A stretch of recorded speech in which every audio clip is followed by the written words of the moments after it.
Bienvenue dans ce journal. Le titre pour commencer. Premier jour sans activité ce lundi 10 octobre chez les opérateurs économiques regroupés au sein de l'intersyndicale de petites et moyennes entreprises en vue de Butembo. Des boutiques de galeries, de magasins sont restées majoritairement fermées. Célébration de la journée mondiale de la santé mentale ce lundi 10 octobre 2022. Plusieurs activités étaient à l'ordre du jour dans différentes structures qui s'occupent de la santé mentale. C'est tout pour le sommaire. Les détails, c'est dans un instant.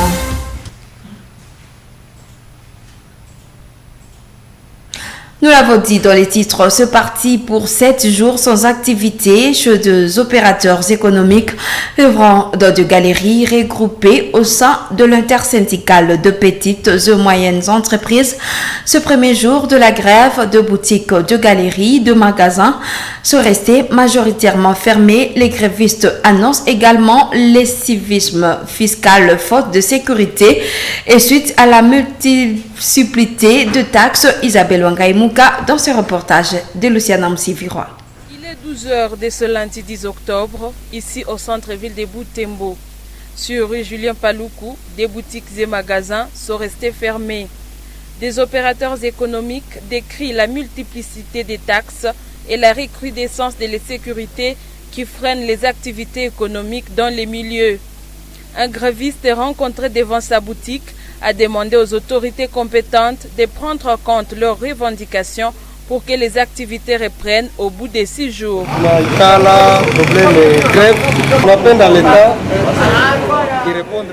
Nous n'avons pas travaillé aujourd'hui comme prévu. Nous souhaitons que les autorités répondent aux revendications sur la surtaxation. De l'autre côté, sur le président de la République, l'ambiance est la même. Des boutiquiers sont réunis en petits groupes devant leurs portes. Ce lundi, des manutentionnaires, des chauffeurs et autres personnes qui travaillent dépendamment des activités économiques n'ont presque pas eu du boulot. Ils souhaitent que le gouvernement réponde vite aux revendications des opérateurs économiques pour que les activités économiques roulent normalement. Kassere Kassadiki, un chauffeur qui fait Butembo Bunia, n'est pas parti ce jour car il n'a pas réuni sa marchandise à faire voyager.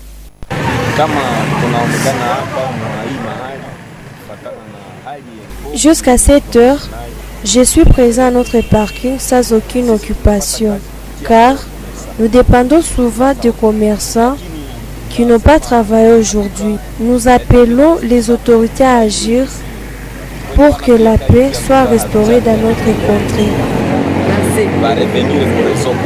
Setoukoudeur regrette une journée presque chômée étant donné qu'il vit du transport des colis. Depuis le matin, je n'ai aucun colis à transporter suite à cette grève. La réponse aux revendications des opérateurs économiques nous est tous bénéfique. Actuellement, nous vivons tous selon les taux du jour. Nous souhaitons une suite favorable à cette grève. Dans un mémorandum adressé aux autorités la semaine dernière, des opérateurs économiques regroupés au sein de l'intersyndicale des petites et moyennes entreprises avaient annoncé la cessation des activités pour dénoncer la surtaxation dans leur secteur et ainsi exiger le retour de la paix dans la partie est du pays.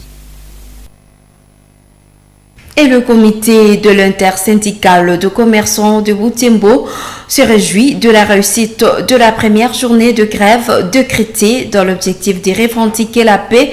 Ce lundi 10 octobre 2022, Kambale Songo Patrick, coordonnateur de cette association, encourage les concernés à observer cette mesure et à ne pas céder à la lâcheté. Kambale Songo est dans ses propos recueillis par Delphes Vouya.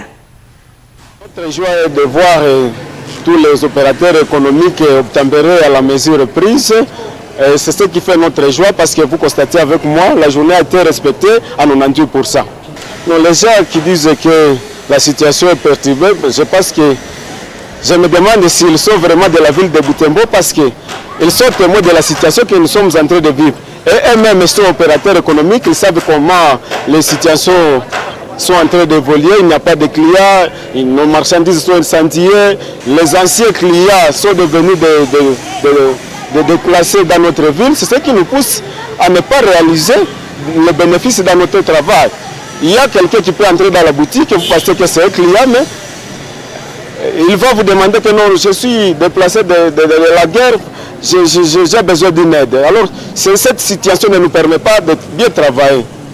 Alors, sur scène, cette grève, nous l'avons déclenchée pour pousser notre voix vers le niveau national, au niveau du gouvernement central, pour que cette zone soit décrétée une zone sinistrée. C'est ça notre message que nous voulons faire avancer de l'avant.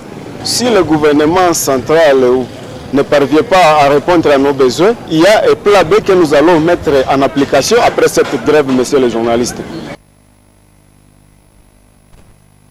Dans cette édition, le réseau des taximens du Congo, RETAC, vient de suspendre momentanément leur mouvement de grève de ce lundi 10 octobre 2022 jusqu'à nouvel ordre dans une déclaration rendue publique ce même lundi.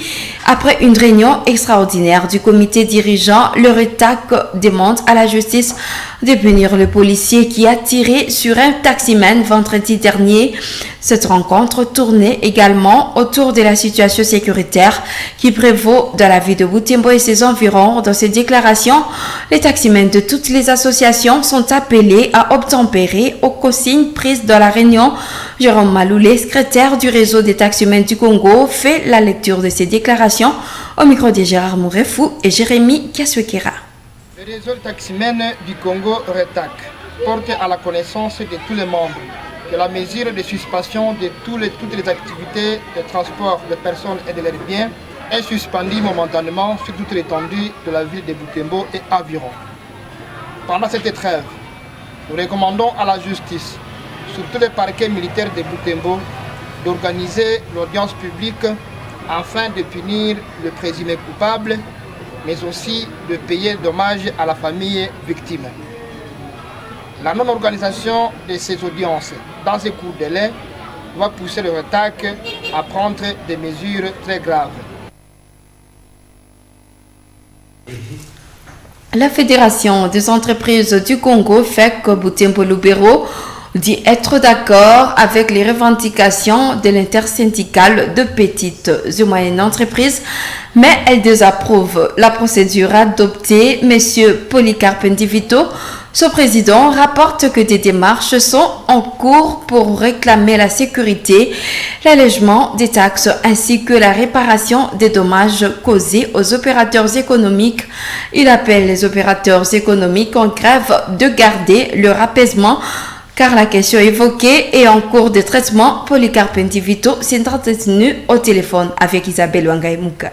La FEC d'abord, le 1, avant de décréter une quelconque grève, oui, et se réunit en plénière, en assemblée beaucoup plus consistante et élargie à tout le monde. Alors, le cas d'espèce, ce n'est pas le comité, et encore moins le comité de la FEC, ou son assemblée constituante. Il a pris comme ça et comme tout le monde. Ok, mais la FEC reconnaît... oui, mais la FEC reconnaît qu'il y a tous ces problèmes-là. Et c'est pourquoi, au sommet de la FEC, dernièrement, il y a eu des clics. Nous avons pris, parce que je me trouve à Kinshasa, nous avons pris une décision. On s'est adressé au Premier ministre sur la cause de la sécurité et sur la cause des taxes et sur les réparations de dommages déjà causés. Et c'est à ce moment-là, nous avons eu déjà une réaction. Un membre du gouvernement, pas le même, le ministre de l'Industrie, il a réagi en faveur de cette réaction-là. Et c'était consécutif à la première lettre lorsque nous avions séché les importations et exportations. Oui. Donc, il y a un suivi. Alors, pendant qu'il y a un suivi, on ne peut pas faire encore d'autres grèves. Parce que nous sommes partenaires du gouvernement. Nous ne sommes pas ennemis au gouvernement. Ok. Si nous avons accepté de faire commerçants, c'est pour donner les moyens au gouvernement de sa politique. Parce que nous payons les taxes et les impôts.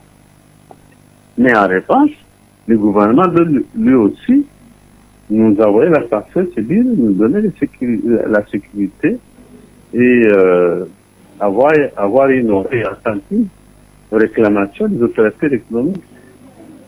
Ok. Et nous sommes en train de l'amener sur cette piste-là. Ok.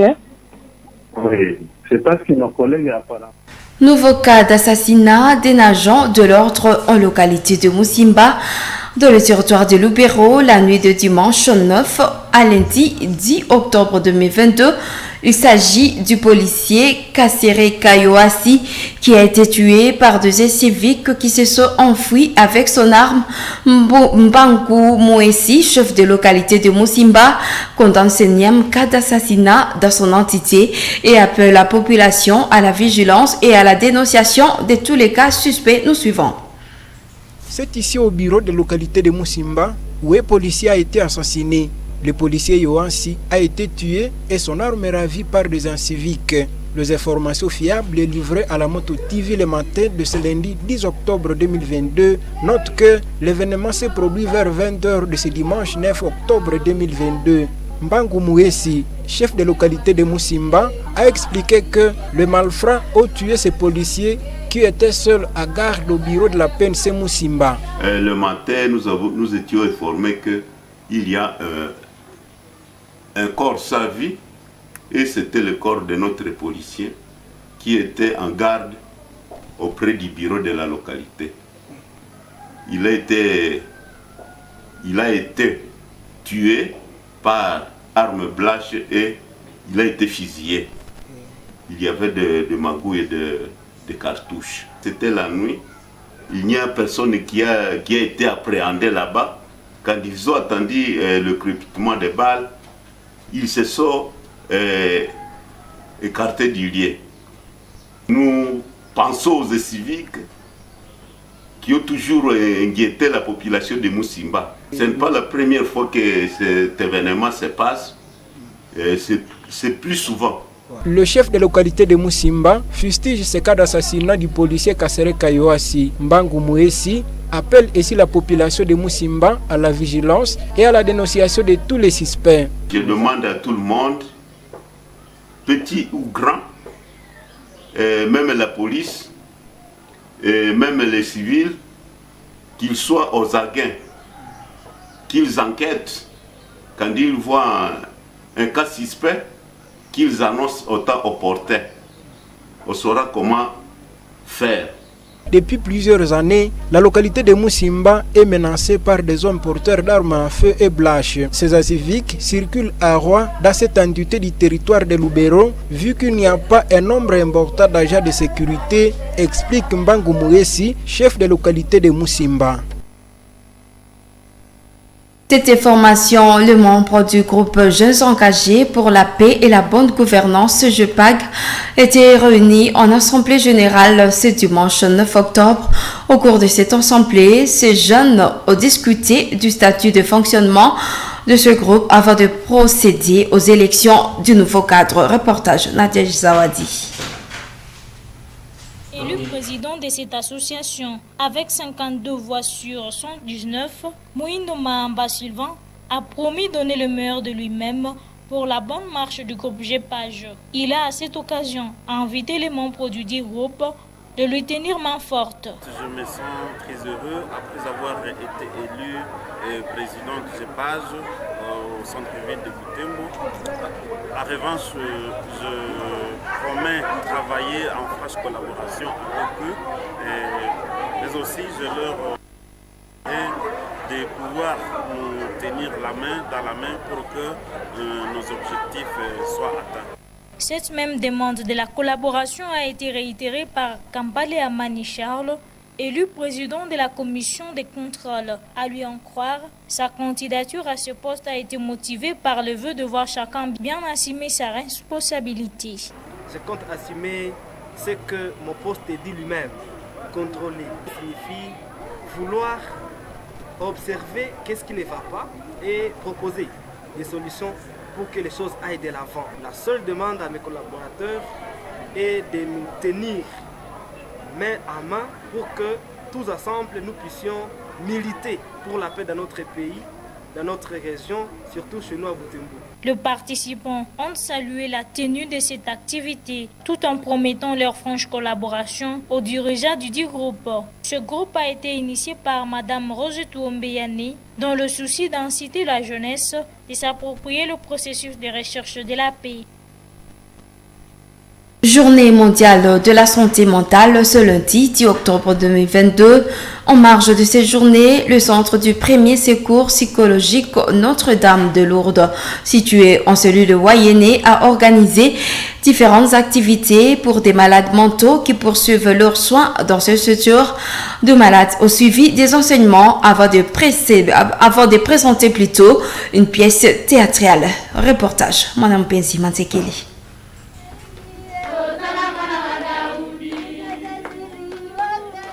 Tout a commencé dans cette ambiance de danse pour colorer cette journée dédiée aux malades mentaux.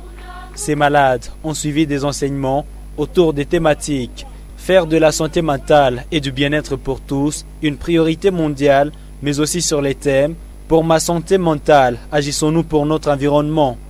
Le psychologue clinicien Jean-Paul Issé Paloukou, l'un des responsables au sein de cette structure, a exposé sur les traumatismes qui est également la cause de la maladie mentale dans la région de l'Est en proie à l'insécurité. Unakumbuka juu ulikuwa traumatize. Trauma mtu asahau wake. Unaweza hurumia me hawezi sahau. Tuepuke traumatisme. Ameongelea kumazingira. Na nilisema slogan yetu hapa ku Notre Dame de Lourdes. Mimi nazoea kusema kukipindi mu français. Nilisha akasema hata une santé mentale saine dans un environnement malsain elle devient aussi malsaine. Ndio alisema tusukue mazingira. Si ndio tutakuwa na sukula mazingira kwa nini tunasukulaka vibakuli? Tutakuwa na sukula mazingira. Assainissons l'environnement. Na sasa tunaasenire mazingira, utakuwa nuko naasenire pia akili. L'assainissement mental doit aller avec l'assainissement de l'environnement ou l'assainissement du milieu. Tusukue mazingira yetu, mahali tunapoishi, mahali tunapotumika, mahali tunapozishia vitu, mahali tunaposomea, mu CV, mkakunangana kwe, Voilà. Kuna kwa ingine ninasema soyez le bonheur pour vos voisins. Ni kusema nini? Yenye tatusaidia pia kusukula tena mazingira ni wakati utakuwa bonheur. Sasa utakuwa furaha kwa mwingine. Ule mwenye unaishi naye. Nishaka leta tena mafundisho kama kuradio bwana tunaleta mafundisho wa mingi ukipindi yetu. Nishaka ongelea juu ya voisinage. Utaishi na mwenzako namna gani? Sukula mazingira ya mwako, ya mwenu, weye na bwanako. Weye na badadako. Weye na benye unaishi nabo. Weye benye unaishi nabo mu communauté, ukiwa padiri banjako papadiri, ukwe mufrera benzako ba frere. Ujue kama unaishi nabo namna gani.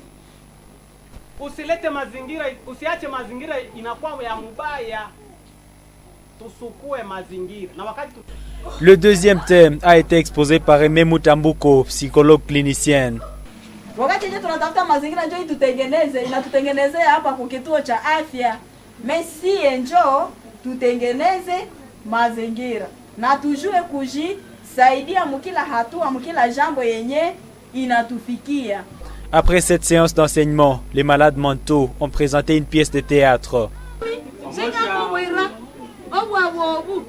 Njenga kwa malie kundi omwana mie nilipendaka mbaba kweli na nalewaka tukapendana tukishapendana nero mtoto yako nikaka demanda mama ni zali nero mie nina siportaka vile vyote mie mtoto nje mwenye tuko na tesa mtoto nje mwenye tuko na tesa baba mtoto nje mwenye tuko na tesa.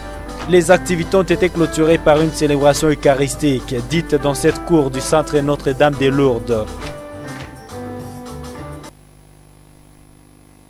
Fin de cette édition, à très vite sur Monto TV.